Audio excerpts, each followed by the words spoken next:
Iya guys, ketemu lagi dengan kita di sini masih di segmen Sekelebat Info, di mana nanti di sini kalian bisa dapatkan informasi terbaru dan terpanas tentunya guys. Oke, hari ini masih di hari yang sama ya, pukul 19 lebih 28 menit guys, tanggal 6 Oktober 2022 dengan keadaan global crypto market cap untuk sekarang sudah naik ya kalau kita bandingkan dari tadi pagi menjadi 1,28% guys dalam 24 jam ini, dan Bitcoin juga sudah menghijau naik 0,17%, Ethereum 1,74%, BNB 0,18%, XRP cukup lumayan ya 2,38%, dan secara keseluruhan keadaannya lumayan menghijau guys, meskipun tidak terlalu signifikan ya untuk pergerakannya. Dan untuk pergerakan harga dari chart Bitcoin masih berusaha guys untuk keluar dari symmetrical triangle ini guys. Dan tadi sempat tembus dia tapi masih belum kuat untuk tekanan belinya. Jadi kita tunggu aja konfirmasinya seperti apa guys. Dan kita langsung saja menuju ke informasi pertama guys. Datang dari BitGet guys, atau Bryce ya, dimana untuk BitGet Exchange untuk web versinya ini sudah live guys. Nanti kalian bisa kunjungi juga ya di bitget.exchange. Nanti linknya akan saya kasih di deskripsi. Tapi setelah dibuka ternyata masih belum bisa guys. Nah, kalau kita lihat di komen Twitternya, nah di sini keterangannya bahwa mungkin ada dari teman-teman yang sudah mengakses untuk BitGet Exchange-nya tapi mengalami masalah konektivitas. Itu disebabkan oleh lalu lintas yang sangat besar guys, yang mengakses untuk BitGet Exchange ini secara bersamaan, yang membuat jaringannya tuh nggak stabil guys. Seperti yang bisa kalian lihat ya di sini, keadaannya seperti ini guys, tidak bisa loading secara normal, bahkan untuk keterangan harganya pun di sini nggak bisa update. Jadi kita tunggu aja untuk perbaikan dari pihak developer ya untuk BitGet Exchange ini, karena masih belum ada keterangan resmi untuk masalah konektivitas ini guys. Kita lanjut ya untuk informasi berikutnya dari finbold.com guys. Di sini diinformasikan bahwa Uni Eropa memperketat larangan kriptonya guys di Rusia dalam putaran sanksi yang baru guys. Jadi saat invasi Rusia ke Ukraina memasuki bulan ke-7, Uni Eropa memperketat sengkraman sanksi ekonominya terhadap negara invasi untuk memasukkan semua dompet cryptocurrency dan banyak lagi guys. Secara khusus dalam paket ke-8 sanksi berat terhadap Rusia atas tindakan agresifnya di Ukraina, Uni Eropa telah memperkenalkan larangan tambahannya guys, termasuk layanan cryptocurrency-nya. Komisi Eropa mengatakan dalam sebuah pernyataan pers pada 6 Oktober hari ini.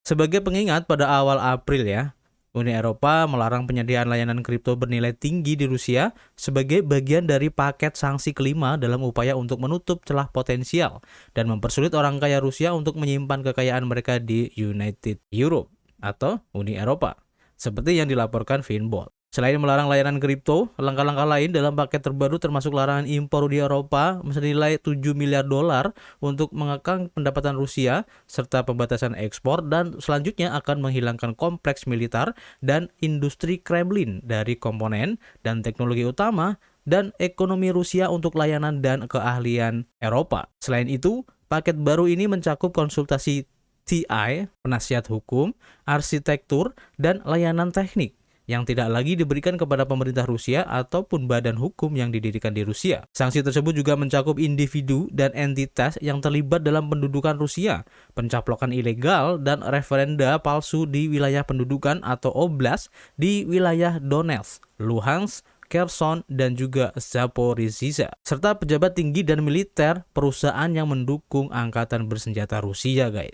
Karena itu, Rusia tampaknya membuat kemajuannya sendiri di sektor kripto guys, dan mengumumkan kolaborasi antara Bank Rusia dan Kementerian Keuangan dalam rancangan undang-undang yang akan mengatur penambangan kripto di wilayah kaya energi. Ini adalah perubahan besar dari kebijakan Bank Rusia sebelumnya yang dipresentasikan dalam sebuah makalah pada akhir Januari 2022, di mana ia menganjurkan larangan total mata uang kripto termasuk perdagangan kripto dan penambangan guys. Oh iya guys, video ini dipersembahkan oleh BitGet Exchange sebagai salah satu pertukaran cryptocurrency yang tumbuh paling cepat guys. Didirikan pada tahun 2018 dan telah memiliki pusat operasi di lebih dari 20 negara yang melayani lebih dari 5 juta pengguna terdaftar di seluruh dunia guys. BitGet menawarkan beberapa pilihan perdagangan yang menarik nih guys, baik market spot, derivatif, dan bahkan untuk copy trade. Dengan fitur copy trade, kalian bisa menyalin perdagangan dari para trader handal favorit kalian. Untuk earning, BitGet juga menawarkan pilihan terbaik nih guys, antara lain fitur saving atau staking dengan APR dan APY yang menggiurkan, serta fitur Launchpad dan juga Launchpool yang akan memberikan keuntungan lebih buat kita guys. Selain versi webnya, kalian juga bisa download aplikasi Bitget di Android dan juga di iOS. Selain itu guys, manfaatkan juga fitur Spot Grid Trading, fitur baru dari Bitget. Dengan Spot Grid Trading ini, kita bisa eksekusi trading spot, baik penjualan atau pembelian secara otomatis guys. Caranya gampang banget. Di halaman home, pilih menu Strategic Trading. Nah, di sini ada dua pilihan strategi guys, Spot Strategi dan Future Strategi. Pilih Spot Strategi, kemudian klik tombol Create Strategi. Di sini juga ada dua pilihan guys, Forward Grid dan Reverse Grid. Untuk Forward Grid, beli aset kalian di harga rendah dan jual aset kalian di harga tinggi.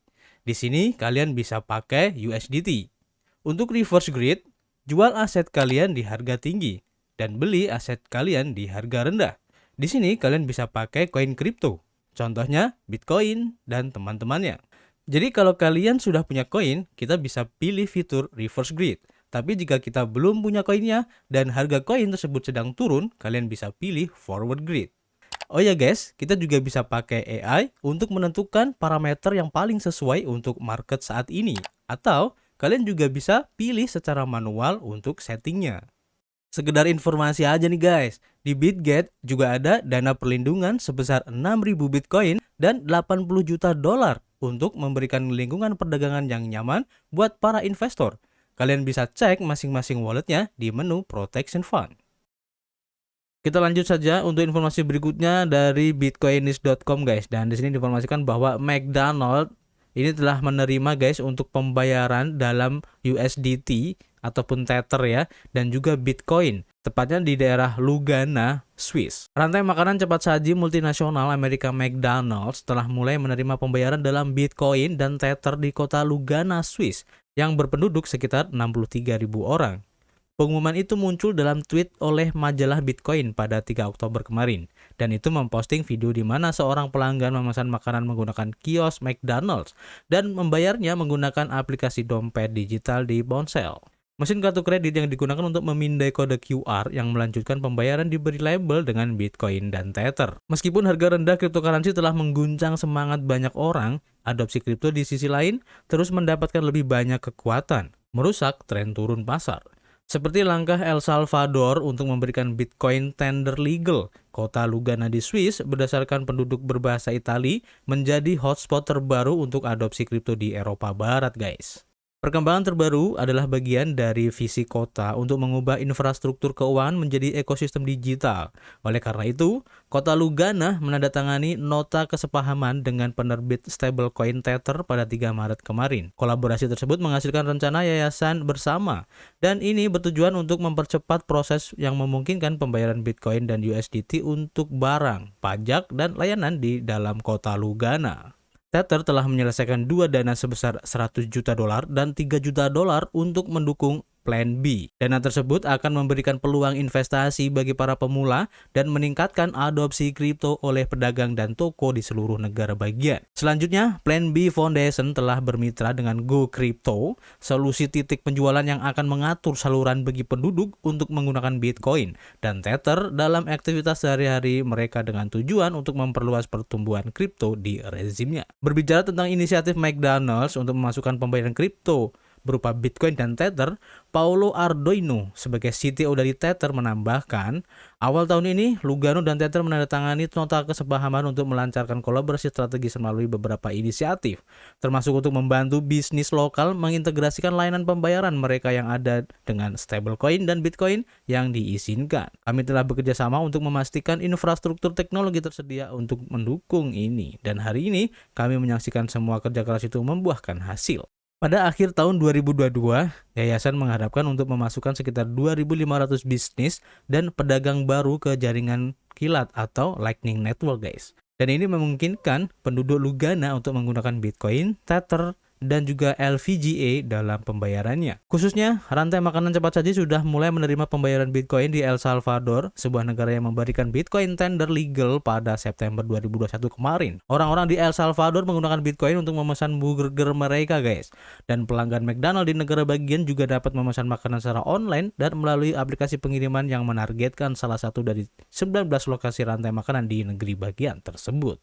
Informasi selanjutnya datang dari finbold.com, guys, dan di sini diinformasikan bahwa Bank Sentral Namibia ini mengatakan Bitcoin dapat diterima sebagai pembayarannya, guys. Ini keren banget ya. Jadi meskipun cryptocurrency tidak memiliki status uang tunai legal di Namibia, Bank sentral negara itu, yaitu Bank of Namibia (BON), telah mengumumkan bahwa mereka sekarang telah memasukkan aset virtual atau VA dan menyedia layanan aset virtual VASP di bawah fintech kerangka regulasi inovasi dalam pendekatan bertahap melalui pusat inovasinya. BON juga menyoroti dalam sebuah pernyataan masalah menjelang akhir September bahwa meskipun mata uang digital seperti Bitcoin masih belum diakui secara hukum, pengecer dan dealer dapat mengambil uang dalam bentuk ini jika mereka bersedia untuk berpartisipasi dalam pertukaran semacam itu atau berdagang. Khususnya, Bank Sentral mengatakan bahwa mereka sedang mempertimbangkan untuk membuat perubahan pada hukum dan peraturan yang berlaku dengan rajin berkonsultasi dengan otoritas terkait lainnya. Sikap baru bank terhadap mata uang digital tampaknya menunjukkan bahwa BON memanas ya terhadap cryptocurrency. Bank Sentral sebelumnya mengatakan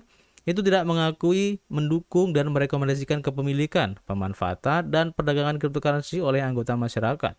Bank juga memperingatkan warga Namibia tidak akan ada jalan hukum jika mereka kehilangan uang. Jadi gimana menurut pendapat kalian? Tulis di kolom komentar ya. Kita coba lagi di informasi berikutnya. Peace!